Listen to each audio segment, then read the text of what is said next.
Teman-teman sekalian, ada dua ayat di dalam Al-Quran, surat Fatir ayat 29 dan 30 tentang janji Allah Subhanahu wa Ta'ala kepada orang yang berinfak dalam keadaan sembunyi-sembunyi ataupun yang berinfak dalam keadaan terang-terangan. Allah Subhanahu wa Ta'ala berfirman, A'udzubillahi minasyaitonirrajim.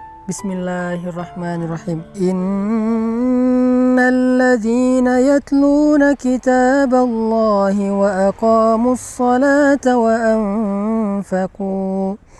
anfaqu mimma razaqnahum sirran wa alaniyah yarjuna tijaratan lan tabur liyuwaffiyahum ujurahum wa yazidahum min fadlih innahu ghafurun syakur. Sesungguhnya orang-orang yang membaca kitab Allah atau Al-Quran dan orang-orang yang mendirikan sholat, orang-orang yang menginfakkan sebagian dari apa yang kami karuniakan kepada mereka dalam keadaan sembunyi-sembunyi dan dalam keadaan terang-terangan, mereka mengharapkan perniagaan yang tidak mungkin rugi, sehingga Allah Subhanahu wa Ta'ala akan menyempurnakan bagi mereka upah ataupun pahala mereka, dan Allah menambahkan bagi mereka sebagian dari karunia-Nya. Sesungguhnya Allah Maha Pengampun lagi Maha menghargai. Teman-teman sekalian, di dalam ayat ini Allah Subhanahu wa Ta'ala menjanjikan banyak hal kepada orang yang berinfak. Di antara apa yang Allah janjikan kepada orang yang berinfak adalah tijaratan lan tabur, perniagaan atau perdagangan yang gak mungkin rugi. Jadi benarlah sabda Rasulullah SAW bahwa Nabi bersumpah demi Allah tidak akan berkurang harta karena sedekah. Maka inilah makna dari tijaratan lan tabur, perniagaan yang gak mungkin rugi. Ketika kita menginfakkan harta kita untuk masjid, menginfakkan harta kita untuk membantu orang lain, menginfakkan harta kita untuk keluarga kita, maka lan tabur, gak mungkin infak kita itu akan membawa kita kepada kerugian, mustahil. Sebagaimana Nabi SAW bersumpah gak berkurang harta karena sedekah.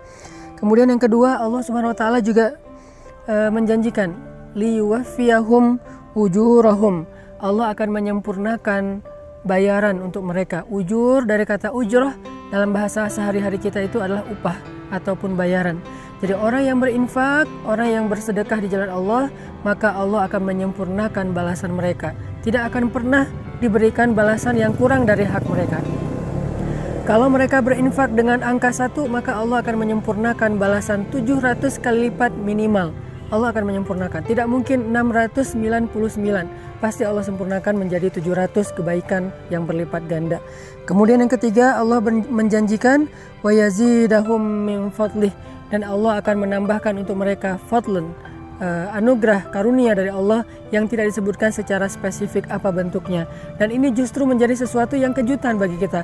Bisa berbentuk kebahagiaan, bisa berbentuk kehormatan, kemuliaan, keluarga, dan banyak hal, kesenangan, ketenangan, dan seterusnya di antara karunia-karunia Allah Subhanahu wa Ta'ala. Maka dari itu, salah satu cara untuk mendapatkan keuntungan dan kebaikan yang berlipat ganda itu adalah infak fi sabilillah sirran wa alaniyah, dalam keadaan terang-terangan ataupun dalam keadaan sembunyi-sembunyi. Buat teman-teman yang pengen berdagang dengan Allah dengan perdagangan yang gak mungkin rugi, buat teman-teman yang pengen disempurnakan haknya oleh Allah dalam segala urusan, buat teman-teman yang pengen ditambahkan karunia oleh Allah Subhanahu wa Ta'ala, saya menawarkan yuk kita sama-sama bangun masjid wakaf 500.000 atau kelipatannya, membangun masjid yang nanti menjadi pusat tempat dakwahnya anak muda, di mana di situ ada banyak orang yang menghafal Quran, di mana di situ ada banyak anak muda yang hijrah, belajar agama, iktikaf dan seterusnya, dan insya Allah semua itu akan menjadi wafa, akan Allah sempurnakan balasannya kepada orang yang sudah berinfak. Jadi kalau kita membahasakannya dengan membangun masjid, maka Allah mengatakan masjid itu akan menjadi keuntungan yang tidak akan pernah rugi selama-lamanya untuk yang berinfak. Yang kedua, nanti di dalam masjid itu setiap ada amal soleh, Allah akan sempurnakan juga balasannya untuk orang yang sudah berinfak membangun masjid. Dan yang ketiga, Allah juga akan menambahkan lebih banyak lagi karunia di balik semua yang sudah Allah berikan kepada hambanya yang berinfak. Maka wasari'u ila maghfiratin min rabbikum. Ayo kita berlomba-lomba, ayo kita bersegera dalam kebaikan, dalam infak fisabilillah. Saya sekali lagi mengajak kita akan membangun masjid